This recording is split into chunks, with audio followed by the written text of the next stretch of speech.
आज शिल्पा की अंतिम क्रिया में जाकर वापस आया था। 4 दिन पहले ऑफिस से निकलते समय एक अज्ञात नंबर से कॉल आई।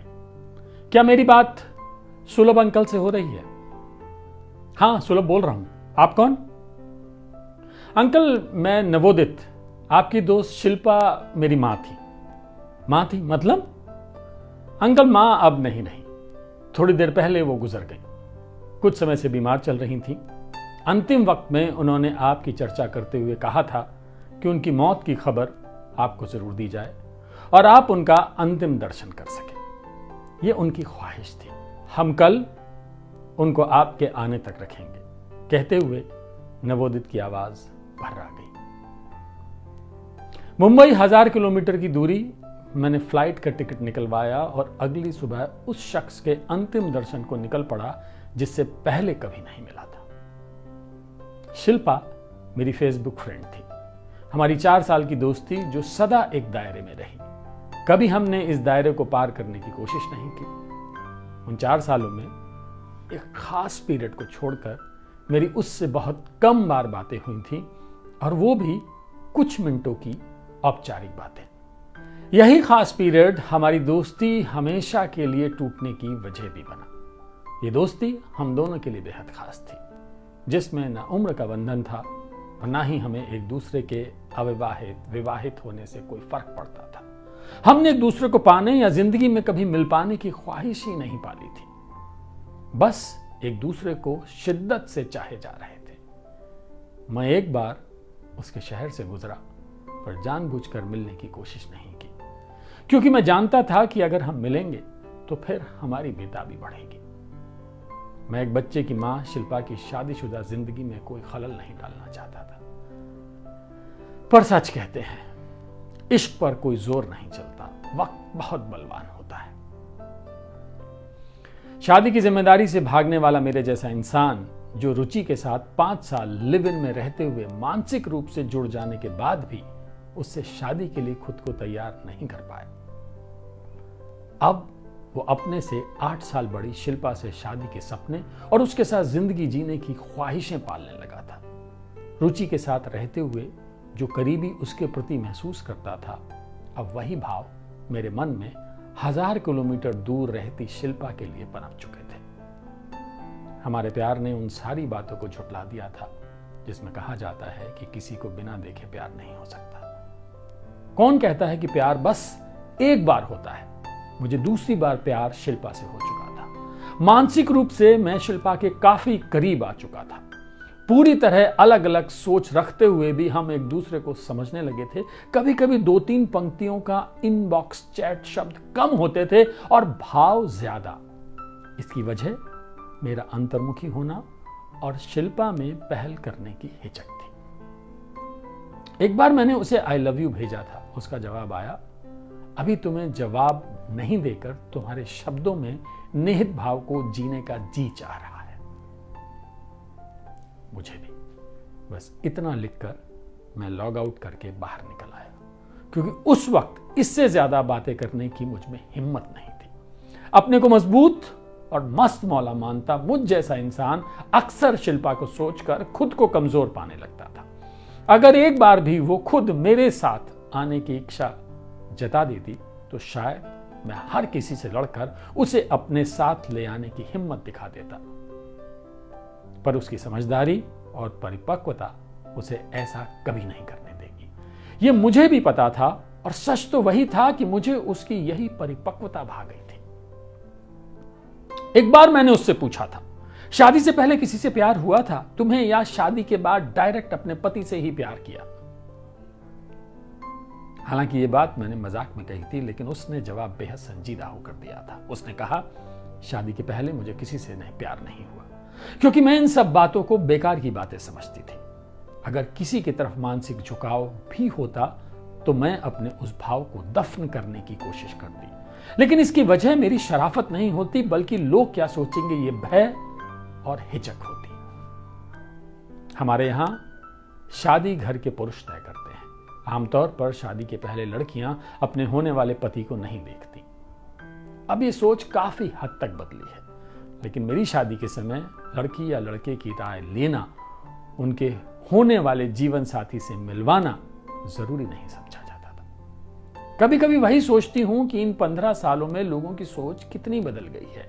इसलिए मैं ये बिल्कुल नहीं कहूंगी कि मुझे पहला प्यार मेरे पति से हुआ। उसे प्यार नहीं, एक दूसरे का ध्यान रखना, जीवन साथी की चिंता करना और जीवन से समझौता करना के कहते हैं। प्यार तो वो होता है जब किसी के बारे में सोचकर दिल में भावनाएं हिलोरें लेने लगे, दिन रात उसी के बारे में सोचने को इंसान विवश हो जाए, उसकी सोच को गुनगुनाता चले और उससे दूर होने की बात को सोचकर एक खूक, एक टीस सी हो इस दिल के अंदर। मुझे पहला प्यार उम्र के चौथे दशक के उत्तरार्ध में हुआ है, और जिससे हुआ है मुझे नहीं लगता कि उस शख्स के बारे में तुम्हें बताने की जरूरत है। काश ये सब बातें वो मुझसे रूबरू होकर कहती तो पता नहीं इन बातों का उस वक्त मेरी हरकतों पर क्या असर होता। उस पर मैंने उसे कोई जवाब नहीं दिया।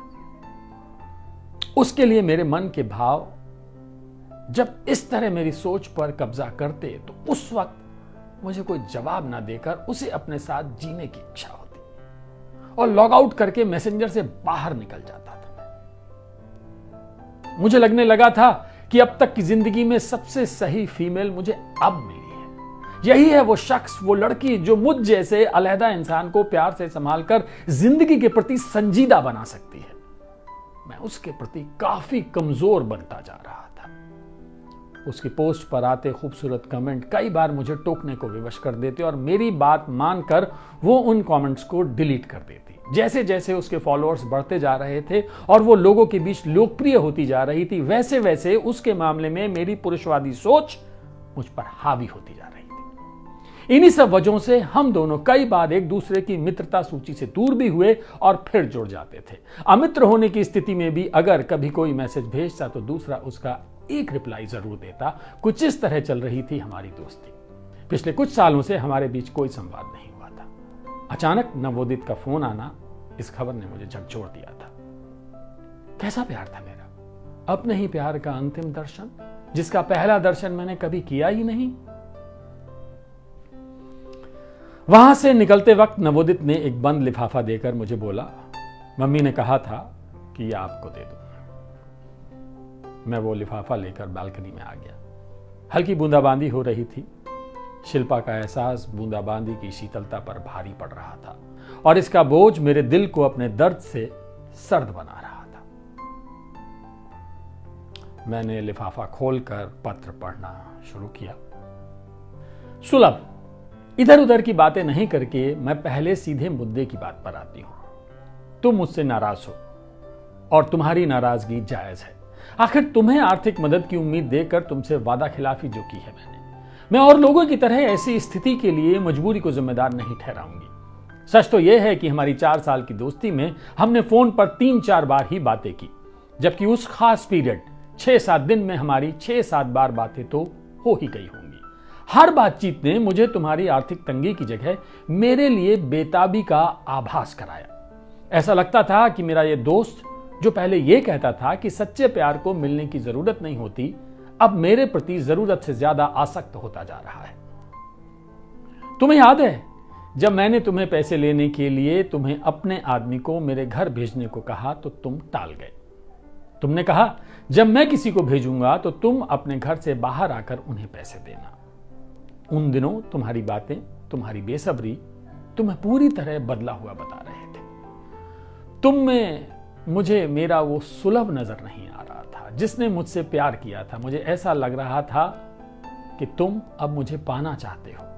प्यार की परिभाषा तुम्हारे लिए बदल चुकी थी। जिस सुलभ ने 4 साल में मुझसे उतनी कम बार बातें की, वह अब दिन में 3-4 बार बात करने लगा था। हर दफा तुम मुझे बेहद बेसब्र प्रेमी नजर आते थे। मुझे लगा कि तुम अब मुझे किसी भी कीमत पर अपने पास बुलाना चाहते हो, क्योंकि मेरा जो दोस्त आज तक सबको पैसे देता आया है, कभी किसी की सहायता से पीछे नहीं हटा, वो मेरी सहायता चाह रहा था, और वो भी घर से बाहर निकलकर पैसे देने को कह रहा था।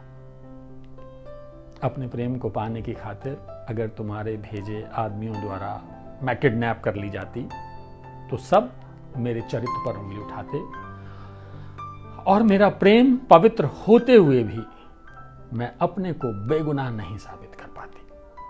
अपने परिवार से चाह करके भी मैं फिर कभी नहीं मिल पाती। मेरा परिवार जीते जी सामाजिक उपहास का शिकार होता। ऐसी परिस्थिति में मैं कैसे खुश रह सकती थी? और अगर खुद मैं खुश नहीं रहती तो फिर तुम्हें कैसे खुश रख पाती? यही सब सोचते हुए मैंने उस समय की अपनी मजबूर परिस्थिति तुम्हारे सामने रख दी थी, बिना ये बताए कि मुझे उस वक्त की तुम्हारी बातें हजम नहीं हुई थी। उस वक्त मुझे तुम्हारी आर्थिक जरूरत से ज्यादा मेरे प्रति तुम्हारी बेसब्री नजर आई थी। तुम नाराज होकर मुझसे दूर हो गए थे, फिर भी मुझे पता है कि हम दिल से सदा एक दूसरे के सच्चे शुभचिंतक रहे।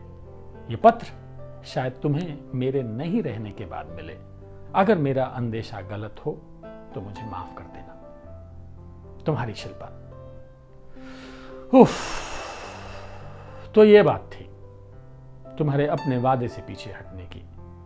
आज अगर तुम इस दुनिया में होती तो सचमुच मुझे तुम पर बहुत गुस्सा आता, क्योंकि तुम्हारी एक समझदारी ने तुम्हें मुझसे सदा के लिए दूर कर दिया। परंतु अब तुम पर गुस्सा करके भी मुझे कुछ नहीं मिलने वाला। मेरे लिए सबसे कीमती तुम तो बिल्कुल भी नहीं। तुम्हारा अंदेशा बिल्कुल सही था शिल्पा। मैं उन दिनों में तुम्हारे लिए सचमुच बहुत बेताब हो चुका था।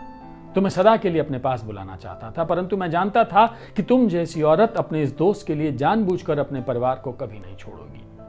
तुम में मैंने सदा एक समर्पित पत्नी और ममताबाई मां की छवि देखी है। इसलिए मैं तुम्हें किडनैप करवाने का प्लान बना रहा था, क्योंकि मुझे पता था कि एक बार अगर तुम मेरे पास आ गई तो अपनी उस पुरानी जिंदगी में चाहकर भी कभी नहीं जा पाओगी और हमेशा के लिए मुझे मेरा प्यार मिल जाएगा। मैं अपनी चाहत के पीछे खुद को बिल्कुल बेबस और लाचार पा रहा था।